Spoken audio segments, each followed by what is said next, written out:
After the break ناظرین ہم گفتگو کر رہے ہیں ایک ایسے موضوع پر, ایک ایسے ٹاپک پہ گفتگو کر رہے ہیں. ڈیورنگ دا بریک میں اور رافع آپس میں ہم گفتگو کر رہے تھے. ایسی چیزیں, ایسی باتیں بتائیں گے نا رافع نے مجھے کہ میرا دل چاہ رہا ہے کہ میں آگے اس پروگرام کو پتہ نہیں کیسے لے چلوں, لیکن مجبوری ہے لے کے جانا ہے مجھے. اس ٹاپک پہ بہت ہی اہم ٹاپک ہے, لوگوں کو آگاہی دینا ضروری ہے, لوگوں کو اویئرنیس دینا ضروری ہے, اور یہ ہمارا فرض ہے. ہم اسکرین کے سامنے بیٹھ کے لوگوں تک انفارمیشن پہنچاتے ہیں, اوتھینٹک جو باتیں ہیں آبویسلی وہی باتیں ہم کوشش کرتے ہیں آپ کے سامنے پہنچائیں. رافع خود ایک ایکسپرٹ ہیں, سائبر سیکیورٹی ایکسپرٹ ہیں, ایتھیکل ہیکر ہیں, ان کے پاس یہ تمام شواہد موجود ہیں, یہ سب باتیں ایکسٹینسو ریسرچ کر چکے ہیں. اس کے بعد یہاں پروگرام میں میرے آ کے بیٹھے ہیں اور آپ سے گفتگو کر رہے ہیں. ہم ڈارک ویب اور ڈیپ ویب سے ریلیٹڈ باتیں کر رہے ہیں. پورنوگرافی کا کنٹینٹ تو موجود ہے, اس کے علاوہ اور کیا کچھ موجود ہے اس ڈارک ویب یا ڈیپ ویب پہ, وہ ذرا میں آپ سے جاننے کی کوشش کروں گا. دیکھیے ڈیپ ویب پہ چائلڈ پورنوگرافی, جس طرح میں نے کہا کہ 5 میں سے 4 ویب سائٹس چائلڈ پورنوگرافی کی ہیں. اس کے علاوہ آپ کو ڈرگ کے حوالے سے جو ہے نا چیزیں ملیں گی, ڈرگس ملیں گی. موسٹلی سیکنڈ نمبر پہ جو ہے نا ڈرگس مارکیٹ وہاں پہ بہت زیادہ ہے, اور وہ گارنٹی کرتے ہیں کہ دنیا میں آپ جو ہے نا میجورٹی کنٹریز میں جو ہے نا وہ ڈلیوری کر لیں گے. ان کو وہ خود لکھتے ہیں کہ ہمیں پتہ ہے کہ بھائی کسٹمس کو کیسے بائی پاس کرنا ہے, کہاں کدھر پیسے کھلانے ہیں, کیا کرنا ہے. اکراس آل کنٹریز جو ہے نا وہ اس چیز کو کر رہے ہوتے ہیں. پھر ان کے ساتھ لوکل جو ایجنٹس ہوتے ہیں وہ سارے ٹائڈ اپ ہوتے ہیں, کہیں نہ کہیں کنیکٹڈ ہوتے ہیں. وہ کہتے ہیں بھائی یہاں آپ ڈلیوری کر کے آ جاؤ, کیونکہ ڈارک ویب پہ جس طرح میں نے کہا کہ جو پیمنٹ ہوتی ہے وہ بٹ کوائن میں ہوتی ہے. بٹ کوائن ایک ایسی کرپٹو کرنسی ہے جو کہ ایزیلی ٹریسیبل نہیں ہے. صحیح, میں اس کی ٹیکنیکل ڈیٹیل میں نہیں جانا چاہتا کیونکہ آڈینس نان ٹیکنیکل ہے, لیکن یہ ہے کہ وہ کرنسی کو ٹریس کرنا آسان نہیں ہے. اس وجہ سے وہ جو ہے وہ کرنسی جو ہے وہ استعمال ہو رہی ہے وہاں پہ. تو جتنی بھی وہاں پہ خرید و فروخت ہوتی ہے وہ اسی میں ہی ہوتی ہے. اور جس طرح میں نے کہا کہ کوئی کسی کی آئیڈینٹی تک نہیں پہنچ سکتا. جو لوگ خرید رہے ہیں اس ویب سائٹ سے, ویب سائٹ کا بھی نہیں پتا ویب سائٹ کہاں پر ہے, اور جو بندہ ایکسیس کر رہا ہے اس کا بھی نہیں پتا کہ وہ کہاں پر ہے. کیوں؟ کیونکہ جب میں کوئی ویب سائٹ ایکسیس کرتا ہوں ڈارک ویب میں, تو پہلے میں جاؤں گا فرانس سے جاؤں گا رشیا سے جاؤں گا نیوزی لینڈ سے پھر اس ویب سائٹ پہ جاؤں گا. یعنی ہر بار میں جو ہے ایک نیا پاتھ لوں گا اپنی ڈیسٹینیشن پہ پہنچنے کے لیے. اس طریقے سے جو ہے اتنی جگہوں سے جو ہے اتنے نوڈ سے جمپ کرتے ہیں, ڈیٹا نوڈ سے, کہ آئیڈینٹی نہیں ہو پاتی. پھر اس میں ہٹ مین کی سروسز بھی ہیں, یعنی کسی کو مروانا ہو, کسی کو ٹارچر کرنا ہو, جس طرح کہتے ہیں سپاری دینا, کسی کی سپاری دینی ہو, خطرناک سی بات ہے. اور یہ بالکل ہے. اس میں بتایا ہو کہ بھائی پولیٹیکل کلنگ کرنی ہے 60 لاکھ روپے لوں گا, باقاعدہ سے لکھا ہوا ہے. ہمیں ایک ملا, ایک بندہ پاکستان میں آفر کر رہا ہے, کہتا ہے کوئی پولیٹیکل کلنگ کرنی ہے, کوئی پولیٹیکل کانٹریکٹ ہے, کوئی اس طرح کا معاملہ کرنا ہے, مجھے کانٹیکٹ کرو, یہ میرا بٹ کوائن کا ایڈریس ہے, بٹ کوائن میں پیسے بھیجو. کسی کو اسائلم چاہیے, یہ چیزیں بھی ہوتی ہیں. پھر جو اینیمل پورنوگرافی بھی وہاں پہ موجود ہے. میرے خیال سے اس سے زیادہ اور مزید گفتگو نہ ہی کریں بہتر ہوگا.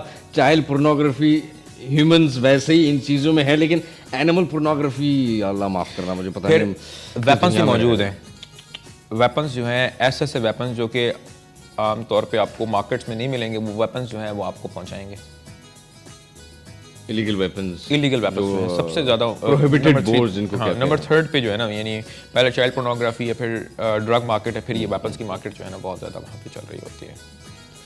ناظرین ایسی باتیں بس کیا کہوں, لیکن مجبوری ہے اس ٹاپک پہ گفتگو کرنا اور اس ٹاپک پہ شو کرنا لازمی تھا, تاکہ آپ تک ہم ان تمام باتوں کو پہنچائیں کہ کیا کچھ ہو رہا ہے بیسکلی دنیا میں. اور پاکستانی بھی ہم اس دوڑ میں لگ چکے ہیں اور یہ تمام چیزیں کر رہے ہیں جو باقی ممالک میں لوگ کافی عرصے سے کر رہے ہیں. بقول رافع کے کہ صرف چائلڈ پورنوگرافی کی جو انڈسٹری ہے اس میں پر ایئر $13 بلین اس کی ریونیو ہے. تو آپ خود سوچ سکتے ہیں کہ پوری دنیا میں کیا کچھ ہو رہا ہے. یو ایس کے اپنا جو کہ گوگل کے پروفٹ کے ایکویلنٹ ہے, گوگل کا پروفٹ جو ہے وہ $13 to $14 بلین ہے. تو آپ خود اندازہ لگا سکتے ہیں ناظرین کیا کچھ ہو رہا ہے. بہرحال واپس اپنے ہی ملک میں آ جاتے ہیں. ہمارے ملک میں جو کیسز سامنے آئے ہیں, بالخصوص زینب کیس کے بارے میں گفتگو کریں گے. ملزم عمران گرفتاری کے بعد کچھ انکشافات سامنے آئے ہیں, اور ڈاکٹر شاہد مسعود صاحب نے کچھ انکشافات کیے ہیں کہ کوئی 36 بینک اکاؤنٹس ہیں اس بندے کے, لیکن اسٹیٹ بینک کی طرف سے ریجیکٹ کر دیا گیا اس بات کو, اور باقاعدہ لیٹر ایشو کیا گیا ہے.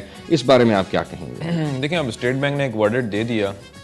مجھے نہیں پتا کہ ڈاکٹر صاحب کو انفارمیشن کہاں سے آئی ہے اور کن سورسز سے آئی ہے, لیکن یہ ہے کہ اب اسٹیٹ بینک خود جو کہ اس ڈیٹا کا ریگولیٹ کرتا ہے, جب وہ خود کہتا ہے کہ بھائی اس کے بینک اکاؤنٹس نہیں ہیں, تو اس کے اوپر تو ہم فردر کامنٹ نہیں کر سکتے. یعنی اب ڈاکٹر صاحب کو کہاں سے یہ انفارمیشن ملی ہے, کس نے یہ بات بتائی ہے؟ اگر ہیں نہیں ہیں بہرحال وہ ایک الگ بات ہے, اگر ہیں بھی تو یہ بہت ہی بڑا سوالیہ نشان ہے کہ اس طرح کے لوگوں سے کیسے رابطہ قائم کیا جاتا ہے. آبویسلی اپنے ہی ملک میں ایسے لوگ ہوں گے جو یہ پورا ایک گروہ ہے, ایک گینگ ہے آبویسلی, ایک بندے کا کام نہیں ہے جی, باقی بھی تمام ملکوں میں ایسے ہی کرتے ہوں گے. یہ ہو سکتا ہے کہ یہ جو عمران ہے شخص جو ہے نا, یہ ایک پیادہ ہو اور یہ خود اس کے بیسیکلی خود یہ نہیں ڈیل کرتا ہو, یہ کسی جگہ پہ جاتا ہو, وہاں پہ وہ ویڈیوز وغیرہ بنتی ہوں, سیڈیز بنتی ہوں, کس فارم میں ہوتا ہے, یہ ساری چیزوں کی جو ہے نا انویسٹیگیشن کرنی چاہیے. مسئلہ یہ ہے کہ ہماری جو پولیس ہے, لوکل پولیس, وہ سائبر کے حوالے سے جتنی بھی چیزیں ہیں ان کو انویسٹیگیٹ کرنے کی کیپبلٹیز نہیں رکھتی. اس کے لیے FIA ہے, تو اس کی انیشیل انویسٹیگیشن تو پولیس نے کی ہے. تو ان سے اوبیسلی یہ چیز دیکھنی چاہیے کہ کیا آپ کو وہاں سے کوئی الیکٹرانک اکوپمنٹ ملا ہے, کیا الیکٹرانک اکوپمنٹ آپ نے سیز کیا ہے, کیا اس نے بتایا کہ بھائی, کیونکہ اس بندے کو تو اتنا ہی پتہ ہوگا. صحیح, ظاہر سی بات ہے کسی بھی سسٹم کو, کسی مافیا کو کام کرنے کے لیے بہت ضروری ہے کہ کمپارٹمنٹلائزیشن ہونی چاہیے, یعنی ہر ایک بندے کو سب چیزیں نہیں پتہ ہونی چاہیے. بالکل بالکل بالکل بالکل ایسا ہی. ناظرین ہمارے پاس وقت بہت ہی کم بچا ہے, میں کوشش کروں گا کہ سولوشن کی طرف ہم آئیں. رافع سے پوچھنا چاہیں گے کہ کیا سولوشن کیا ہے, اس مسئلے کا حل کیا ہے, بیسکلی اس پرابلم کو ہم کیسے ایڈریس کریں گے. رافع, یہ ایک بڑا مشکل پرابلم ہے اور یہ بڑا ایک گلوبل پرابلم ہے.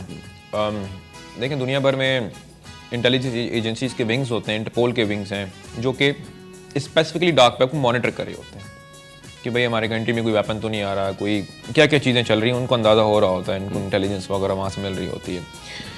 اور انٹیلیجنس ایجنسیز نے خود بندے اپنے پلانٹ کیے ہوتے ہیں. جس طرح ایک یونائٹڈ کنگڈم سے ایک رپورٹ آئی تھی جس میں ایک بچے نے, وہی بچہ کوئی سوشیوپیتھ تھا یا کیا تھا, دماغی توازن وہ کھو چکا تھا, اس نے ڈاک پر سے بام منگوایا, بام اسے گھر پر آ گیا, ٹائم پہنچ بھی گیا, پہنچ گیا. شاباش.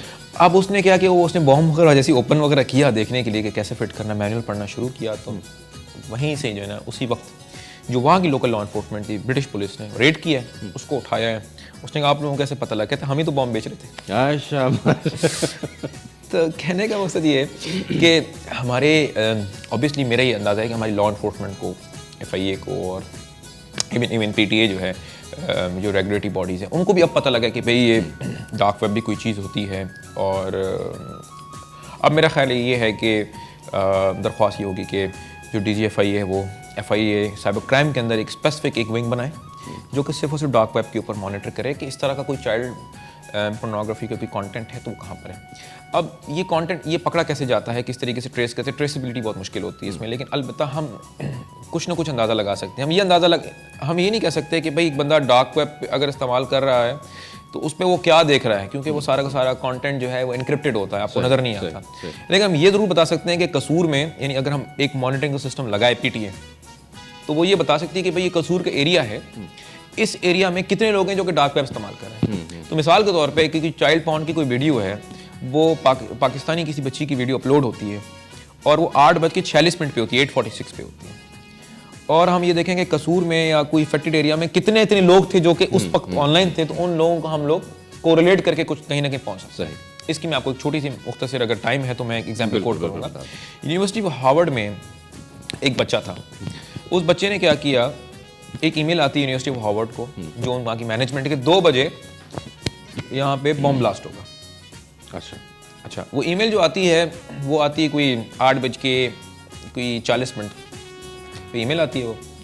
اب ساری مینجمنٹ گھبرا جاتی ہے اور جو ہے کوئی ایگزام سٹارٹ ہونے ہوتے ہیں 9 بجے, تو سب ایمرجنسی ہو جاتی ہے اور جو ہے نا سارے بھاگ جاتے ہیں اور سب کو جو ہے نا ایویکویٹ کر دیتے ہیں وہاں سے. پھر وہ FBI کو بلاتے ہیں, FBI والے دیکھتے ہیں, اور جو ڈپارٹمنٹ آف ڈیفینس اور جو ان کا بام ڈسپوزل کا جو ڈپارٹمنٹ, وہ سارے آتے ہیں, وہ چیک کرتے ہیں, بام کوئی بھی نہیں ملتا. پھر وہ FBI آتی ہے, FBI انویسٹیگیٹ کرتی ہے اور FBI دیکھتی ہے کہ یہ ای میل آئی ہے ڈارک ویب سے. FBI کہتی ہے ای میل ڈارک ویب سے آئی ہے, اور وہ یہ چیک کرتے ہیں کہ 8:40 پر اس اسکول کی, اس یونیورسٹی کی پریمیسز سے کتنے لوگوں نے جو ہے نا ڈارک ویب استعمال کیا. تو پتہ لگا ایک بندہ استعمال کر رہا تھا, وہ بندے کو اریسٹ کر لیا, کوریلیٹ کر لیا نا دونوں کے, بھائی جس ٹائم پہ یہ ای میل آئی اسی وقت یہ بندہ بھی آن لائن تھا ڈارک ویب پہ, اس وقت جو ہے نا یہ بندہ بھی وہ تھا. مثال کے طور پہ کہ ایک بندہ جی میل اگر استعمال کرا, اس نے کوئی ای میل بھیجی ہے, تو آپ کو کوئی تھریٹنگ ای میل آئی, آپ کو پتہ لگا کہ انٹرنلی آپ کی نیٹ ورک سے آئی ہے, بالکل تو بالکل آپ دیکھ سکتے ہیں ٹائم کو کوریلیشن کر سکتے ٹائم کو کوریلیٹ کر سکتے ہیں اس طرح. لیکن تو پکڑا گیا. کاش ہمارے ملک میں ایسا ہو. سوری رافع, انٹرپشن, ہمارے پاس ٹائم بالکل نہیں ہے. مجھے بار بار کہا جا رہا ہے کنٹرول روم سے کہ میں پروگرام کو ختم کروں. Thank you so much Rafay for being on the show. بہت اچھی انفارمیٹیو گفتگو ہوئی ہے آپ سے, اور امید کرتا ہوں کہ ناظرین نے کچھ نہ کچھ ضرور سمجھا ہوگا آپ کی باتوں سے. سمجھ تو ہم رکھتے ہیں لیکن ہم عمل نہیں کرتے ان باتوں پہ. یہ سب سے بڑا ہمارا مسئلہ ہے. اور باقی جو ہمارے لا انفورسنگ ایجنسیز ہیں ان سے ہم درخواست کر سکتے ہیں کہ وہ اپنے سسٹم کو بہتر کریں, تاکہ اس طرح کی جتنے بھی کیسز حال ہی میں جو رپورٹ ہوئے ہیں, آگے آنے والے دنوں میں ایسے کیسز نہ ہوں. اس کی روک تھام کے لیے اقدام بہت ضروری ہے. ناظرین, thank you so much for watching this show. آپ سے انشاءاللہ ملاقات کرتے ہیں کل. آج مجھے دے اجازت, دعا میں یاد رکھیں, آس پاس کے لوگوں کا بھی خیال رکھیں. خدا حافظ.